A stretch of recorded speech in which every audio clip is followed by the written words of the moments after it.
Greetings, folks. Zechs here again for another entry of my 13 Slays of Halloween. Ooh. Actually, I'm feeling much better than the last couple of days. Thankfully, I'm actually feeling more astute to talk.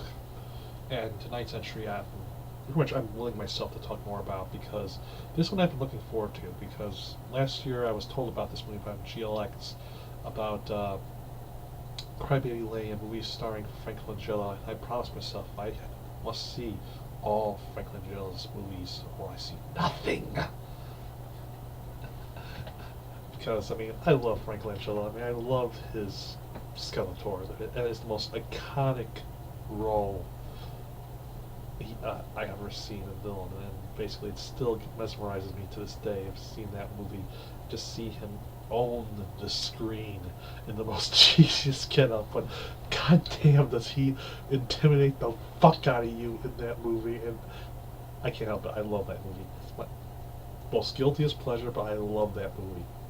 But anyway, yeah, so Crybaby Lane, I had to see this year, because it's Frank Langella. I have to do it. And the funny thing, before I talk about this movie, is that the history of it is astounding, actually. I mean, I never knew about the history till after I watched the movie. I was like, okay, let's a little bit more about this movie. And I looked it up, and it's like, holy shit. This movie only aired once in 2000, and then it pretty much wasn't seen again until 2011. Wow. I mean, there's longer movies they have, basically, that have a little brief time period from here to there. I can instantly think of Godzilla in 1985, for God's fuck's sake. But this one I can understand why, because it was only shown once, and never shown again, and everybody was like, okay, did this movie exist? I'm surprised nobody ever, like, went to Frank Langella, because he's in this movie, and you think somebody would go up to him and say, weren't you in this movie? But another funny thing about this is that 4chan had a reason to why this movie somehow got going. This reminded me of what was that Dexter short from a while back. It was the very adult version of basically Dexter and Dee Dee swearing the just using swear. Just it's only a thing that Gendy used. Tartakovsky had for conventions and basically played this tape, and nobody knew. Like everybody knew about it. Never wondered what happened to it. So it was like a rumor, and so was this movie. Like everybody was like, "This movie exists," and everybody's like, "No, it didn't." And sure enough, it does exist. And it was finally aired in 2011 after all this stuff, which surprises the hell out of me. I would not know about this because I was freaking spoiler. I was part of 4chan. Well, Co anyway. Co is usually the place that this would be talked about. It's Nickelodeon, but I remember this. I guess I was too much paying attention to other things during that time period. But yeah, this is a very interesting history of the movie and how it got to be. I mean, basically, of dedicated fans just bugging the hell out of Nickelodeon or just trying to find any information. Like it took a TV guide for people to realize, yeah, this did exist. And then somebody found a VHS copy of it they recorded that night. And this is fascinating to me, listen to this history of this movie. And like, okay, that's, wow, huh. And to find these dedicated people to find that movie, I mean, it's just like a lost grail. It's a nice little adventure to listen to when you afterwards seeing this movie. Now, this movie itself reminds me a little bit of, since it's Nick, Are You Afraid of the Dark? Because during Nick's days in the 90s, you had that show where basically it was basically a light horror movie, not light horror, but light horror TV show where they would tell spooky stories and it'd be a spooky tale they show and there was a big twist and that's the end of this thing. It's sort of like Goosebumps before Goosebumps happened. This movie reminded me a lot like that. I was surprised it was like there was no nod to that somewhere, but I guess it sort of was because there was a campfire scene. Well, not campfire, but basically a scene where they're in a graveyard.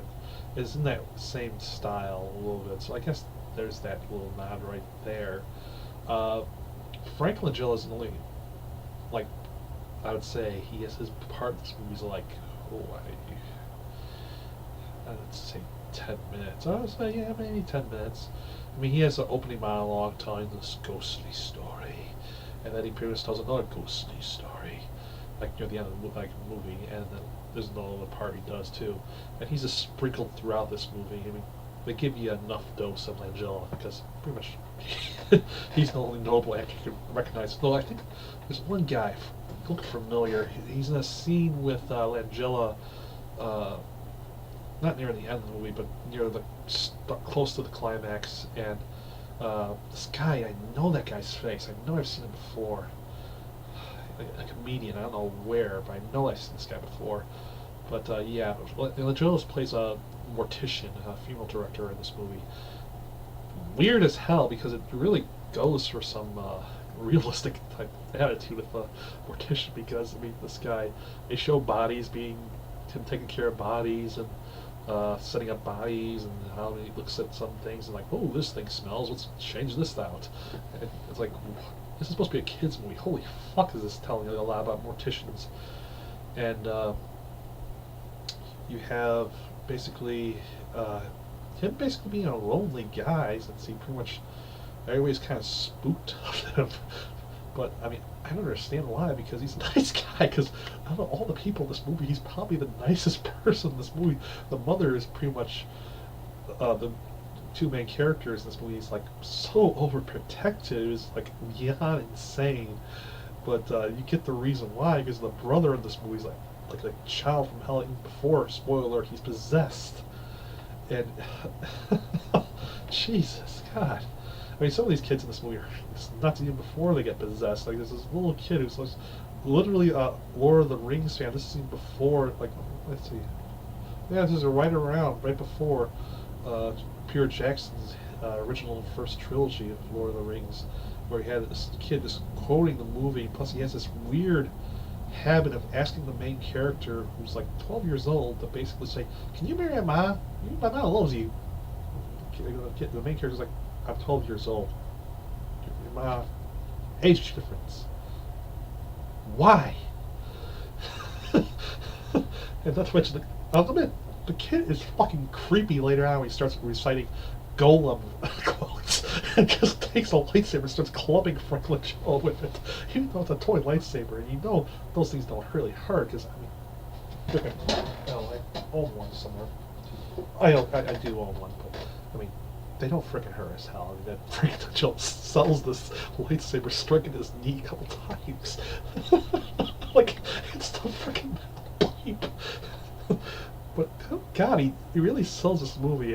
That's the thing I kind of entertained was one Franklin Joe and this poor kid going through like the night of hell because of this possessions of like this ghost possessing people and basically just trying to get him possessed, but also just almost trying to kill him literally. I mean, there's a lot of dark subject things. I mean, you have freaking a boat lit on fire, then people crackling like. Like that as it happens. You have freaking creepy women circling this poor kid and say kiss or I forgot what they say, but then also a spider crawls out of this girl's mouth like what the fuck? All in all, it's a nice kid movie. I mean, though I mean there's that other movie last year I saw. What was that one? Christopher Lloyd.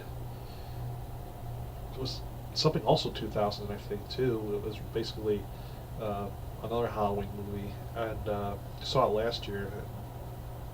This video reminds me of this one. It has two well-known actors, though the other one has Christopher Lloyd a lot compared to this one, which sprinkles Langella all around. But this one was not bad either. I mean, they're both good, grossly underrated movies. I mean, Jesus. I mean, this is stuff like you expect the 80s or 90s to have, not 2000, given how much light on stuff like this is in like those modern TV days. But this is actually surprised me. I mean, it really did. I mean, the stuff that is in here is like, hey, I expect this from Goosebumps or Right Far in the Dark, not 2000 Nick. Wow, they really took a chance in this movie, and it surprised me. But yeah, Langella is pretty much the anchor of this movie. I mean, he gives it his all for this movie. It's just so fun. Especially there's a scene where he's totally unrelated to the movie, just like the plot, and he's just being his mortician self. And it's like, there's a funeral too, and it's like, these people are just being so assholey. And he's just like, okay, here's the bill. There's some food too. Here. And the guy's like, I'm not paying for this, but you wanted this. And it's like, I'm going to see my lawyer for this. And that's again the same comedian. Like, I know he's a comedian. I know I've seen him in comedy before. I can't remember who the hell he is. It's bugging me. But, yeah, there's also wrestling stuff in here too. Like the older brother in this movie, before he gets possessed, is really obsessed with wrestling. Over zealously obsessed. But yeah, this was a fun movie still. I highly recommend it. I'm not going to buy it because I don't think it's on DVD or Blu-ray or thing. You know, it was on YouTube of all places. That's the reason when I found it, Zechs posted the link on my 13 Slays of Halloween thread. But yeah, this was a very fun movie. Surprisingly, I mean, I'm still kind of surprised how the kid goes through shit, basically, and has to get rid of his clothes, and then basically avoid getting run over by a bull, and then, if that wasn't bad, then the whole anarchist setting of adults lighting a boat on fire, freaking the fuck this kid out, and then, it's just amazing, and the movie climax is even freaking gritty as hell. I mean, we have a kid in a crypt trying to rip a heart out, a weed stuck to a guy's heart, a corpse's heart, and he's trying to rip it out, and dirt falling on this kid and the corpse. It's like, holy shit, this thing is like heavy. You never expect to see this like nowadays, but it's still fun. I mean, this was really fun. So yeah, I highly recommend you trying to see this movie. I mean, it's worth a little Frank Langella. Langella just, he's Frank Langella. He's good at anything. I mean, he just owns every scene he's in, and he's not having time of his life here, but he's just like, yeah, it's a kid movie. I'm doing this for my kids or grandkids. This is fun. I'm enjoying this. It's fun to do something light, like something like dark, like that movie. What was that movie he was in with Lawrence Fishburne and Alan Parker? It was dark as fuck. He's playing this guy who tries to settle stuff, and he just ends up. He's basically one of the bad guys in the movie, but he's so freaking amazing. Or another. There's so many freaking Frank Langella movies where you can just pick and choose because he's so freaking amazing in each one he's in. But yeah, this is a fun movie. Highly recommend it. Thank you, Zechs, for showing me this movie. I never heard about this movie till now. I'm still surprised about that. I mean, I should have heard this movie. Why didn't I hear about this since I was in code this time period? But again, most of the stuff was an X. I mean, I don't know if there's an X only if I'm like desperately bored shit and I want to read some ghostly horror tales. But it's kind of weird to know that this spawned from there. I would expect it more from Co or TV. Well, never mind TV. TV is a cesspool. It's always a cesspool, unfortunately. I mean, I did meet someone who was also a Frank Langella lover, like there on TV one time. But yeah. So yeah, that's my review of Crybaby Lane. Very fun, underrated movie. Surprisingly, I've never heard about it till now, and I'm glad I did now because it was just fun. It was a really fun ride, and I really am glad I'm almost now fully back to health now. I can just like blah, keep on talking and talking and talking. Everybody be like,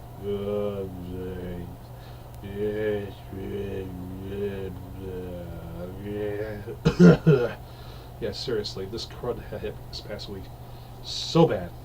But back to full strength, as you can tell. Look at this. I'm talking for 14 minutes instead of going for 8 or 5 minutes because of the spling. So you know I'm back to full strength now when I'm doing this. So yes, that's my review of Crybaby Lane. Very underrated gem. A little bit underappreciated Frank Langella performance, but still fun. And I'm glad I saw it. Good night, folks.